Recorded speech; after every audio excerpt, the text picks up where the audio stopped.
En realidad revela a un autor absolutamente fundamental para el pensamiento del Uruguay, que sin embargo en vida tuvo poco éxito. Yo creo que ha sido mucho más leído después de muerto. Murió en plena dictadura en 1977, y sin embargo hoy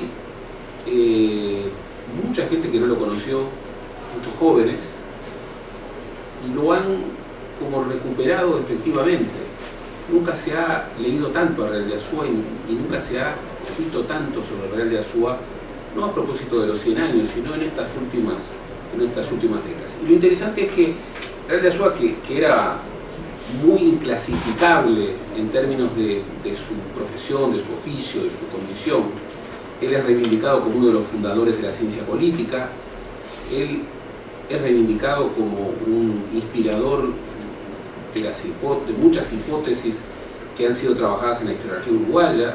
Él se autodefinía como un historiador lato sensu, era un crítico literario de primera, era un hombre especializado en estética, era un hombre muy preocupado por la política internacional, formó parte del cuerpo docente del Instituto Artigas, que es el instituto diplomático, es la Academia Diplomática Uruguaya, y sin embargo esa pluralidad de curiosidades no se tradujo en vida en un autor de éxito. Sin embargo, les reitero, es un autor que tuvo y tiene una influencia decisiva en el pensamiento uruguayo contemporáneo, a tal punto de que si yo hiciera un índice de citas de Real de Azúa en las últimas décadas, sería uno de los autores más citados. Primero, para entender a Real de Azúa hay que entender su peripecia política, que fue realmente una peripecia muy impresionante. Él, un hombre de raíz católica y de un catolicismo muy raro en el Uruguay, ya el catolicismo es raro en el Uruguay, pero un catolicismo cuasi integrista es extremadamente raro. Lo llevó al falangismo, lo llevó a una aproximación muy fuerte al fascismo, que tuvo rápidamente un desencuentro. En aquel entonces, años 30, años 40, la embajada franquista daba becas a algunos jóvenes que aparecían como falangistas que podían llegar a promover el pensamiento. Y en el caso de Real de Azúa, Real de Azúa fue y volvió absolutamente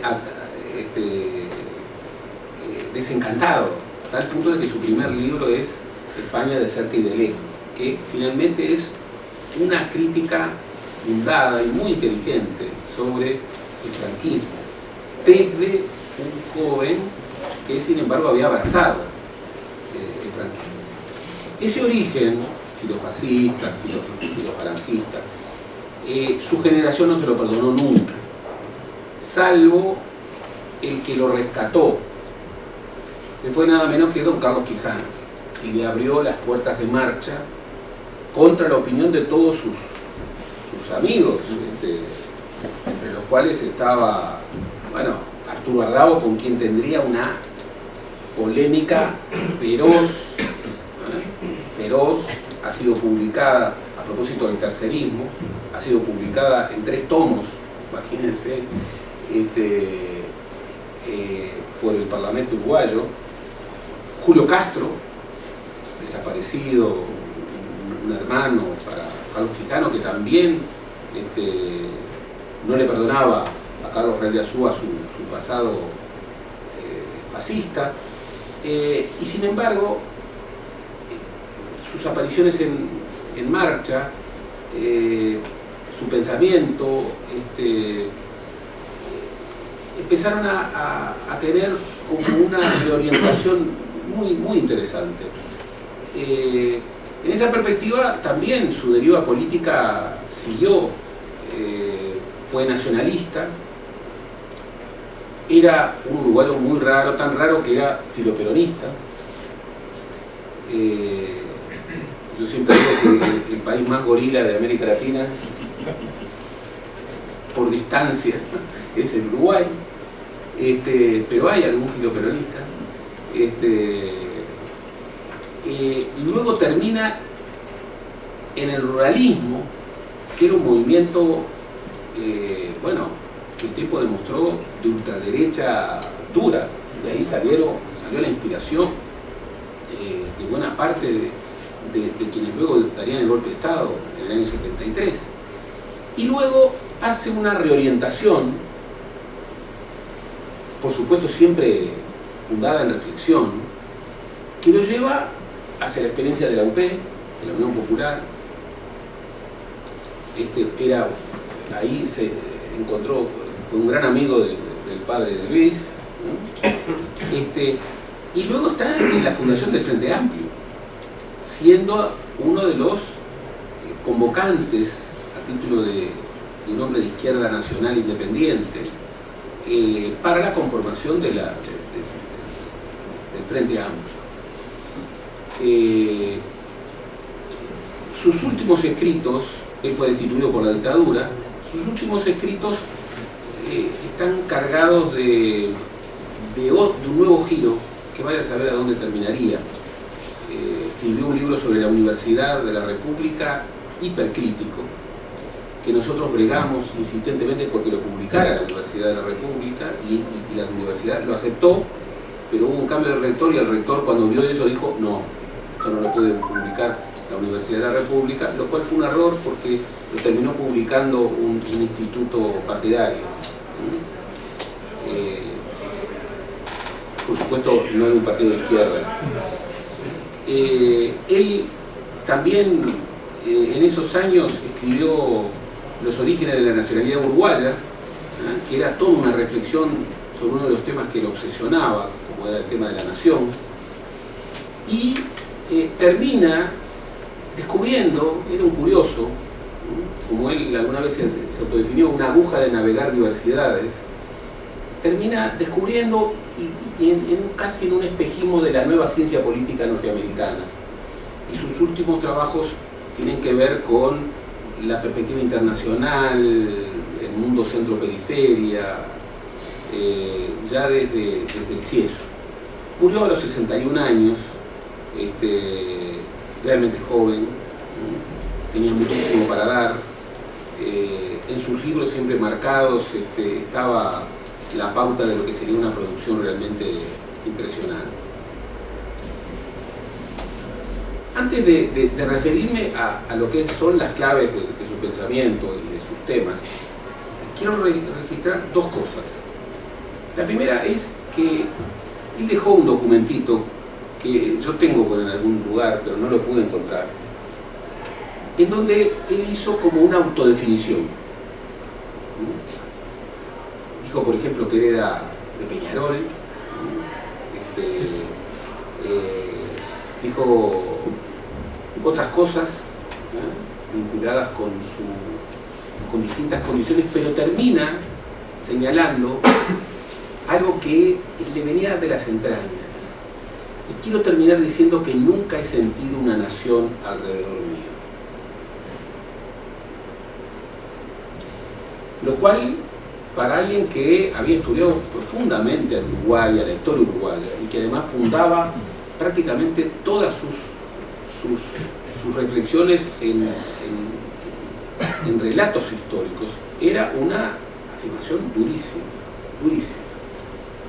Nunca había concebido, nunca había encontrado el eco de una nación. Él, por ejemplo, muchas veces hablaba de la energía eslora que tienen las naciones, y planteaba, por ejemplo, cómo en su crítica feroz, injusta, en muchos aspectos, al vallismo, cómo al vallismo le faltaba esa energía eslora.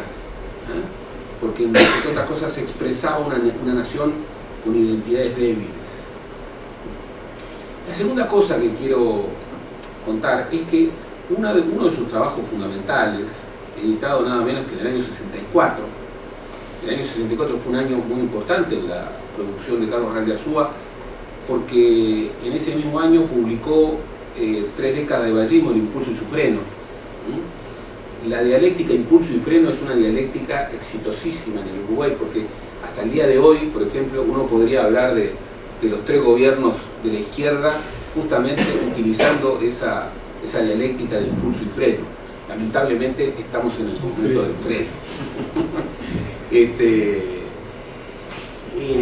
Pero también publicó la antología del ensayo uruguayo contemporáneo, que en 2 tomos es una obra realmente de referencia y que para este emprendimiento particularmente es una obra clave. Y sus 2 últimos, los 2 contemporáneos, los 2 más jóvenes, era Luis Viñolo, el padre de Luis, donde, bueno, realiza un destaque muy particular sobre el padre de Luis, que era un hombre extraordinariamente talentoso.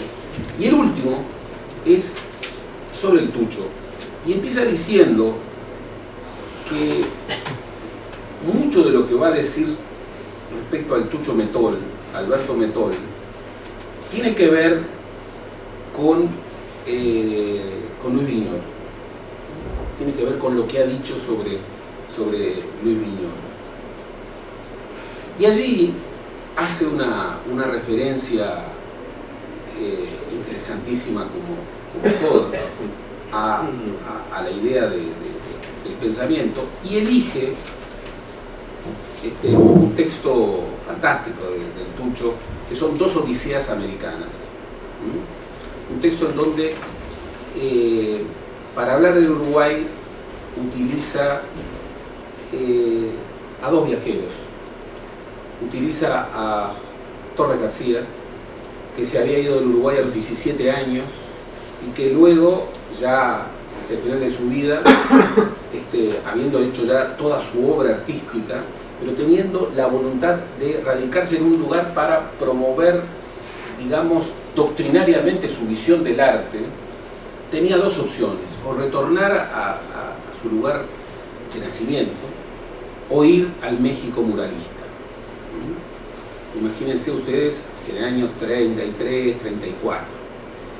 Uno diría que había muchos elementos como para que Torres eligiera ir al México muralista. Y sin embargo, Torres eligió volver al Uruguay. Después se había ido a los 17 años, sin dejar ninguna obra de su primera época. Y vivió más de una década con una actividad absolutamente frenética. Se han contado 300 conferencias, creó una escuela de arte, escribió, pintó muchísimo, y además escribió varios de sus textos fundamentales en términos doctrinarios. La otra odisea que utiliza el Tucho para hablar del Uruguay es la odisea de José Vasconcelos. José Vasconcelos, que por alguna razón hacia 1921 tenía una visión absolutamente idílica del Uruguay, hasta tal punto de que dice que va a ir al Uruguay a buscar novia, y que él creía que se iba a encontrar con algo maravilloso en el país de Rodó y de Juan Ibarburu. Y termina con una visión horrible sobre el Uruguay, con una gran decepción, diciendo que el Uruguay lo había decepcionado profundamente, y básicamente lo había decepcionado porque tenía una cultura francesada, una economía pro-inglesa y una política exterior pro-norteamericana. La forma en que el Tucho reúne estas dos odiseas americanas, habla mucho de cómo Real de Azúa pensaba. Entre sus temas, el primero, sin lugar a dudas, fue la nación. Por eso, lo dramático de esa suerte de legado en donde dice: nunca sentí a mi alrededor una nación. Para él la nación, y escribió este tomo, ¿no?, que dejó inconcluso sobre el famoso debate sobre los orígenes del Uruguay, la tesis independentista clásica y la tesis unionista. La tesis independentista clásica, que en sus versiones más radicales, poco menos que prefiguraba al Uruguay en los charrúas, cosa que no es una broma. Por ejemplo, es la postura de Bauzá, nuestro Heródoto nacionalista. Y por otro lado, la tesis unionista, que bien podía expresar el Tucho Metole, planteando que en definitiva el Uruguay había emergido de una derrota, que era la derrota del proyecto confederal artiguista, y que en definitiva, como lo escribiría en la década de los 60, en 1967, el Uruguay como nación era un problema, ¿no? Uno de sus libros más clásicos, El Uruguay como problema. Real de Azúa decía que la nación era una rara mezcla entre encontrar las razones para andar juntos y reconocer las telas más íntimas que unificaban un proceder, lo cual lo ubicaba a mitad de camino entre una perspectiva constructivista de la nación y una perspectiva esencialista de la nación. Sin embargo, anticipándose en muchos aspectos, él quiso orientarse mucho más a esa otra perspectiva constructivista, planteando esta idea de que la nación era una tarea a construir, pero también planteando una y otra vez que hablar de nación en América Latina era hablar de una confederación que se había roto con la independencia. En ese sentido, un pensador como Carlos Real de Azúa, que venía con esa trayectoria, tenía esta idea confederal, que por otra parte era una idea muy interesante. Los estudios más contemporáneos sobre el artiguismo tienden a plantear algo que yo comparto, que es que a pesar de que en los textos artiguistas se utiliza muchísimo más el concepto federal, el concepto confederal, en realidad Artigas está utilizando una palabra nueva, ¿no?, federalismo, que obviamente provenía de la Revolución Norteamericana, ¿no?, para de alguna manera ilustrar una idea mucho más vieja, que era la idea confederal, y que en definitiva la propuesta artiguista era una propuesta confederal, no federal. Esto, bueno, era una visión muy removedora, y al mismo tiempo era muy removedora si, como lo hacía Real de Azúa, recorría toda la historia uruguaya, no solo del siglo XIX, pero fundamentalmente del siglo XIX, en la perspectiva de lo que fue el gran debate del siglo XIX uruguayo, que era, bueno, si el Uruguay podía ser, y registrar las propuestas. Bueno, algunos planteaban el Uruguay no puede ser, pero entonces tiene que articularse con la Argentina, ¿no? Juan Carlos Gómez, por ejemplo. Había otros que decían el Uruguay no puede ser, pero tiene que articularse con el Brasil, Lamas, por ejemplo. Y otros que afirmaban un destino independentista, un destino nacionalista puro y duro. Él registró como nadie ese periplo de discusiones desde la perspectiva de un nacionalismo que sin embargo debía proyectarse en un confederalismo sudamericano. El otro tema que apasionó profundamente a Real de Azúa fue el tema del poder. Real de Azúa venía de una familia aristocrática, no era un hombre de mucho dinero, pero era un hombre que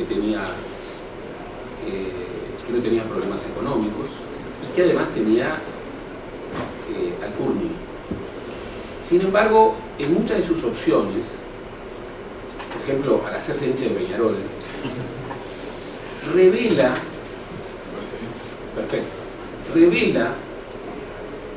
la búsqueda de construir un concepto de nacionalismo popular. Y es eso lo que en sus estudios sobre el vallismo y sobre el herrerismo lo hace optar claramente por el herrerismo,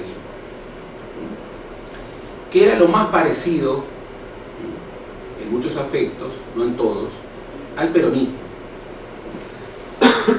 Y era lo que lo hacía más cercano a esta idea de construir la nación desde una perspectiva que incorporara un nacionalismo popular. Entre otras cosas, porque era desde ese nacionalismo popular desde donde se podía construir un soporte democrático que generara un poder diferente, un poder que orientara. Ellos, con el Tucho Metol, cuando tratan de explicar su adhesión al ruralismo, ellos dicen que ellos venían de lecturas del marxismo y querían buscar al actor privilegiado del Uruguay, el actor fundamental. Y decían, por supuesto los obreros no pueden ser, ¿no? Porque no hay industria, son muy pocos, son muy débiles. La clase media no, porque tiene el corazón a la izquierda y el bolsillo a la derecha. Y advirtieron que podía ser el ruralismo, ¿no? Que podía ser ese hombre que movilizaba a los botudos contra los alerudos y que los orientaba contra Montevideo. Luego repudiarían esa opción, entre otras cosas cuando descubrieron que Benito Nardone, Chicotazo, era un agente de la CIA, como se ha probado, lo cual provocó en ellos, bueno, una visión de denuncia fortísima. Su visión del poder era una visión que lo acercaba a una dimensión comunitaria muy poco arraigada del Uruguay. En Uruguay uno encuentra la dimensión más ciudadana, uno encuentra la dimensión más republicana, pero le cuesta encontrar una dimensión comunitaria. Lo comunitario impera una visión de Estado, impera un estatalismo muy grande. Cuesta imaginar una dimensión comunitaria en donde haya una dimensión pública no estatal. Y eso irritaba mucho a Real de Azúa y lo provocaba profundamente. Finalmente, yo elegiría como otro tercer tema que lo obsesionaba el tema de las generaciones. Él, por ejemplo, hizo un estudio extraordinario sobre el principismo uruguayo, el patriciado uruguayo, al cual definía como esa clase social especialísima que venía de una colonia débil y tardía, como había sido la colonia uruguaya, y que en el correr del tiempo se había ido resignificando hasta finalmente prohijar a lo que llama los dos grandes traidores del patriciado uruguayo, que eran, por un lado, Valle y Ordóñez, descendiente de un comerciante catalán que había recalado en Montevideo en 1800, y Luis Alberto de Herrera, descendiente de un español que había llegado a mitad del siglo XVIII y que había generado, bueno, una larga estirpe que finalmente había culminado en Luis Alberto de Herrera, nacido en 1873, de una generación diferente a la de Valle, que había nacido en 1856. Y Carlos Real de Azúa es una cantera de hipótesis, y con esto yo quiero terminar. Hay muchas de sus metáforas que sirven mucho para entender al Uruguay. El impulso y su freno es un hallazgo. Además, la interpretación que él le daba a esas dos ideas, cuando decía atacando al vallismo, el vallismo formaba parte de un Uruguay, de un país muy a la Unamuno, que no tenía conciencia trágica de la existencia. No sabía que se moría, y que los países también se podían morir. Y en ese sentido cuestionaba la ausencia de una moral de exigencias dentro del vallismo, acusándolo de prohijar una cultura hedonista dentro del pueblo uruguayo. Otro hallazgo es la sociedad amortiguadora, una sociedad que eludía el conflicto y que generaba amortiguadores que de alguna manera construían una sociedad de la conciliación, del compromiso, que pudo de alguna manera tener una vida bastante exitosa mientras el proyecto de redistribución del excedente agropecuario pudo funcionar hasta mediados de los años 50, pero que luego, como él mismo diría, agrietado en sus muros, caería con el escándalo que para la tradición política uruguaya significó, bueno, primero la lucha violenta de los 60 y sobre todo luego la dictadura con terrorismo de Estado que vivimos entre el 73, aun cuando el terrorismo de Estado empezó antes, y no debemos olvidarlo, y el 85. Yo termino diciendo que Real de Azúa la lectura de Real de Azúa, mis alumnos me dicen que Real de Azúa es muy difícil de leer, que tiene una lectura muy barroca. Una de su gran discípula, que es Lisa Bloch de Béjar, dice que en algún sentido Real de Azúa se anticipó a Internet, y cuando uno ve sus esquemas, por ejemplo de clase, uno ve un pensamiento muy arborescente, muy rizomático, que de alguna manera tiene algo de esa manera de comunicación de Internet. Y sin embargo siempre les digo que a Real de Azúa hay que leerlo despacio y hay que releerlo, porque cuando uno lee a Real de Azúa, en realidad encuentra una cantera de hipótesis, muchas de las cuales ni siquiera han sido todavía desarrolladas. Muchas de ellas, por eso encontré muy acertado incorporarlo, tienen que ver con esta idea del flujo de pensamiento rioplatense. Por eso creo que es muy justo que Carlos Real de Azúa esté en esta iniciativa, y bueno, celebro que hayamos empezado por él. Yo contaba que he encontrado en universidades argentinas y en universidades uruguayas muchos jóvenes tesistas, algunos de doctorado, otros de maestría, que tienen como tema a Carlos Real de Azúa. Es decir, del mismo modo que tienen como tema a Alberto Metol Ferrer. Dos autores malditos que no estaban en la universidad y que no estaban entre los autores más leídos y que no influyeron mucho en su tiempo, y que sin embargo después de muertos, como si redivivos, bueno, influyen y mucho en nuestro país. Gracias.